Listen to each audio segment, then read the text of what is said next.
everyone, welcome back to another video about a children's trading card game. Today we're going to be talking about all of the dark states. Today we're going to be talking about all of the Dark States cards in overdress set 1.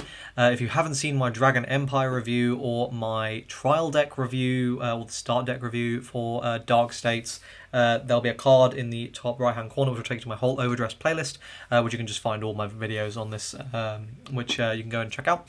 Yeah, essentially I'm going to be starting with the ride line, and then we're going to move from low to high rarity, and we'll just proceed like that.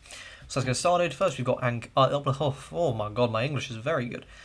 Uncanny Burning, starters or whatever. Cool art though.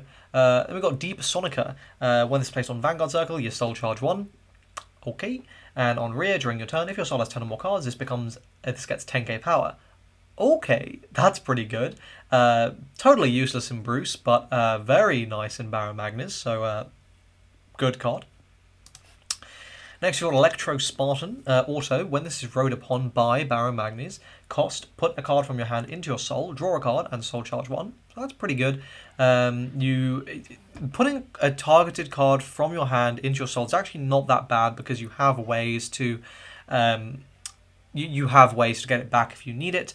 And also it can just be a way to just ditch something, try and filter. That's fine. When it's placed on rear, you can counterblast 1 and soul charge 2. So again, that is very nice to get Magnus up and running. It's one of those things where you want to just get it going ASAP, and then you can kind of chill on this sort of stuff. You don't want to be counterblasting too much though, because you need that for Magnus. But yeah, let's talk about Magnus now, and then I'll talk about some of my observations. So auto on Vanguard Circle, when this unit attacks, counterblast 1, and perform all of the following according to the number of cards in your soul. If you have 5 or more, draw a card. You will have 5 or more. 10 or more, this gets 10k and a crit until the end of the battle. You will very likely have that on turn 3. And 15 or more, both you and your opponent put all your own rear guards into your souls, choose up to 2 cards from your soul, call them to rear circle, and those units get plus 10k into the end of the turn. So that skill is the very devastating one, where if your opponent just keeps losing their board, that's going to be really difficult to deal with. Barangs is very strong. One of the problems early on in the card reveals was, how are we getting 15 soul consistently? You're getting 15 soul consistently, like very consistently. So this is scary. This is very scary. It's really powerful. Even if you don't get it immediately, the fact is you're gonna counterblast 1 to draw a card and to get 10k in a crit. So that is tremendous pressure already. You're essentially forcing a PG on every Vanguard attack. On top of that, you have the added bonus of potentially wiping your opponent's board and getting 2 bonus attacks, each of which will have that 10k buff, so you don't really worry about losing the booster. The only thing is, of course, you're going to lose a lot of your board, which isn't ideal. The biggest problem with this deck is the chance to deck out, to be honest. But this is very, very strong, very, very scary. I slept on Magnus a bit, but after re-evaluating the card pool, it looks really good. Here are the triggers. So, as I said in the previous video, you can run up to 8 of each type. Got Tartarus Beat Scrum. If your soul has 5 or more cards, choose one of the units and gets 15k until the end of that battle, as the Blitz Order. Whilst this seems like it's designed for Bruce, based on the artwork, Bruce isn't gonna always have that condition met late game, and yeah, okay, you'll have it on turn 3 for sure, but after that you might not. Whereas Magnus is going to have it forever. So this can be quite a nice card in Magnus, which is a nice 15k shield. Pretty good, but Magnus Plus is quite a lot, so I'm not necessarily sure how necessary it is, but I'm a fan of the 15k Blitz Orders. I think they're pretty decent. Direful Doll Simone, auto on rear, when this unit boosts, if your soul has 5 or more cards. So again, very likely in Magnus, less likely always in Bruce. Counterblast 1 until the end of the battle. When your opponent would call cards from their hand, they must call 2 or more at the same time. It's a strong effect, but not gonna lie, in overdress, you're kind of doing that anyway. You'll just force them to drop something in addition to a PG, basically, for your counterblast 1, or they're just gonna take it if they were gonna take it anyway. It seems decent with Magnus, in fairness, but then you're going to be counterblasting 2 for that little combo. which, fine, but, you know, Counterblast 2, if your opponent's just going to PG and just drop a 5k, really worth it? Probably not. Steam Detectiveuvarit. When it's placed on rear, choose one of your other units in the same column as this unit. It gets plus 2k until the end of the turn. If you're in Final Rush, it gets 5k instead of 2k. You got better cards. You got much better cards. Steam Artist Pitana. Auto on rear. Cost, put this unit into your soul. Choose one of your units and gets plus 2k until the end of the turn. No. Eminence Diablos. Auto on rear. When this unit boosts, it gets plus 2k until the end of the turn. 10k booster. Sure. It's okay. Soulful Wild Master Megan. If you soul charge this turn, this unit gets plus 2k. Notice it's not each time you soul charge, so again, 12k, worthless. Totally worthless. If this was plus 3k, then this would actually be pretty decent, but it's not. So, Selfish Engraver. Here we come to the good cards. Auto on rear, when this attack hits, soul charge 1. Nice. Auto on rear, at the end of the battle, this unit attacked. If your soul has 10 or more cards, put this unit into your soul and counter charge 1. Very solid. Very nice for Baron Magnus. You know, one of the ways you can kind of get around Baron Magnus just pushing your face in constantly is to damage deny them.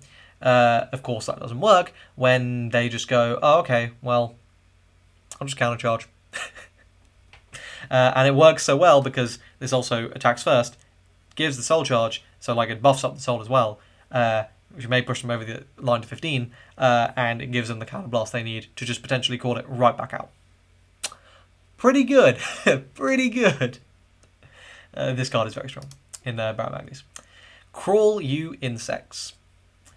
Play this with the cost of counter blast 1. Soul charge 1. Then choose one of your units and it gets plus 10k until the end of the turn for every 5 cards in your soul. If your soul has 10 or more cards, draw a card. This is ridiculous. This is obviously insane in Baron Magnus. You're gonna make your Baron Magnus so big. You know, like this with 15 cards means you're gonna do this on your Baron Magnus, so it's gonna go up to 23. It's gonna go up to 23 with a crit from its own ability, and then it's gonna get plus 30k from this. It's gonna be 53 with a crit for Counterblast 2. You're going to draw 2, you're going to soul charge 1 from this, and you're going to scoop your whole board in, your whole opponent's board in, and call additional columns. This card is very good. Very, very, very good. Less strong in Bruce, obviously.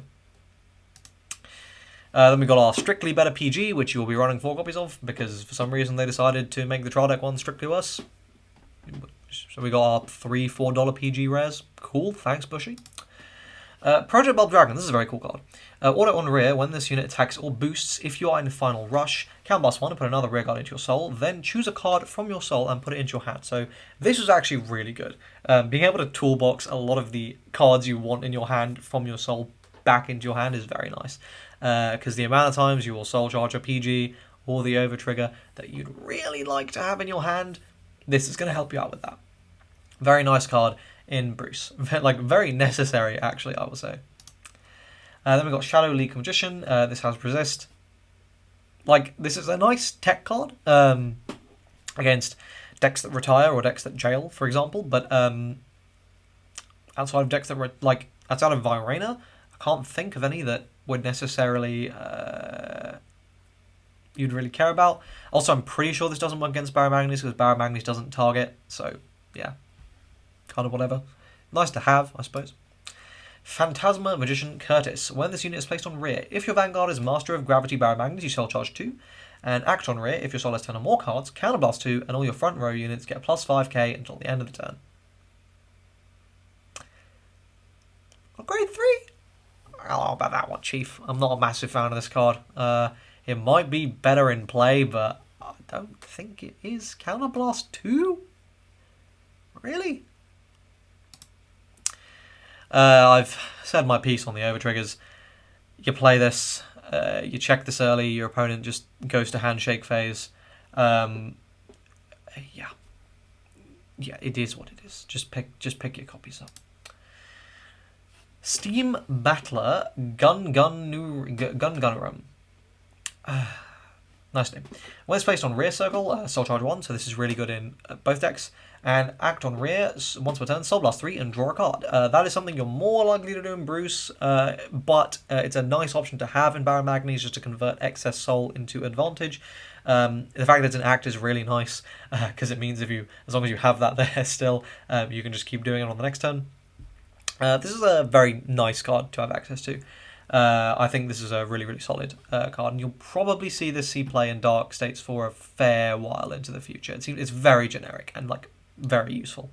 Like if you ever had a deck that doesn't care about its soul as well, then this will be good to just immediately transform that soul into advantage. Just a good card. Upward Acrobat Marjorie.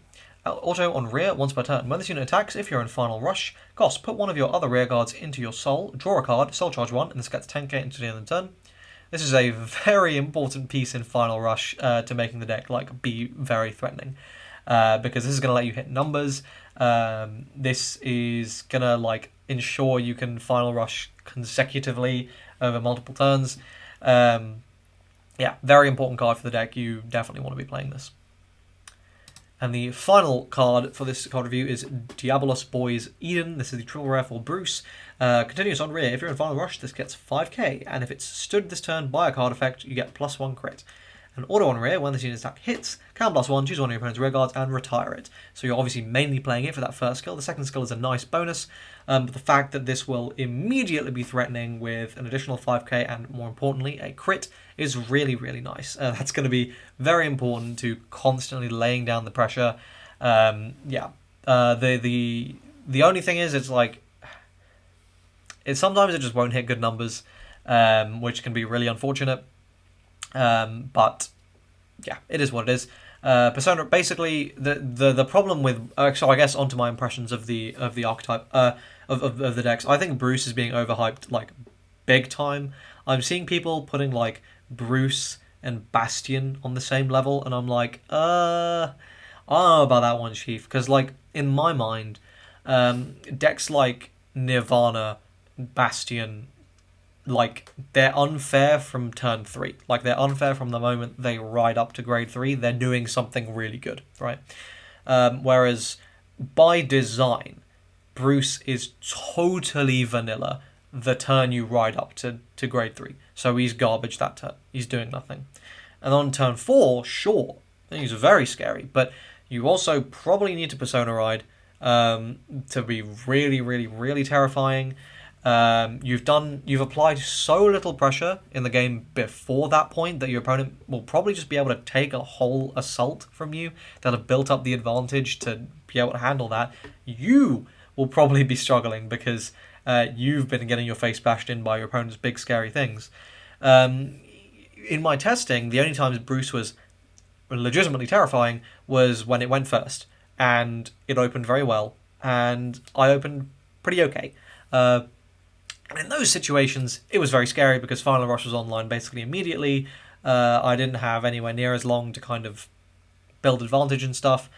And, you know, they opened very strongly. They saw all the pieces they needed to. They were applying a huge amount of pressure. So, is what it is. I think Baron Magnes is better, TBH, in principle. Maybe that'll change in testing. But I do think Bruce is being overhyped. I think Baron Magnes, from what I've seen, seems like it gets 15 soul very, very easily. And being able to just consistently border wipe is kind of terrifying, especially against some decks. Like, it seems very anti-meta, because like sending everything to soul against some decks can just shut them down completely. You know, like if you don't have a way to get that back, and you probably don't, pretty scary. For example, I'm not entirely sure how Nirvana deals with that. I'm not 100% sure how Bastion deals with just losing their whole board into soul. You know, not necessarily ideal, but there we go. So my impressions are, I think Baron Magnus is probably better, and I think Bruce is being big time overhyped. But I will apply the caveat that I have not tested Baron Magnus as much as I would like to have, so potentially that will change. Keep an eye out on the channel for my tier list, which will be made when I've tested all of these things, probably closer to the end of the month. where I'll have a much better opinion of the relative standings of all these decks. At the moment, I'm sort of just evaluating them in a vacuum and in principle and off limited testing and games I've seen. But there we go. That's it. Hope you guys enjoyed the video, found it useful. If you did, like the video, subscribe to the channel for more. Subscribe to the channel. English is difficult. For more Vanguard videos. If you're interested in Gate Ruler, you can check out my videos on that as well. I'd appreciate that. I think it's a very fun game. And I'll see you guys in the next one. Cheers.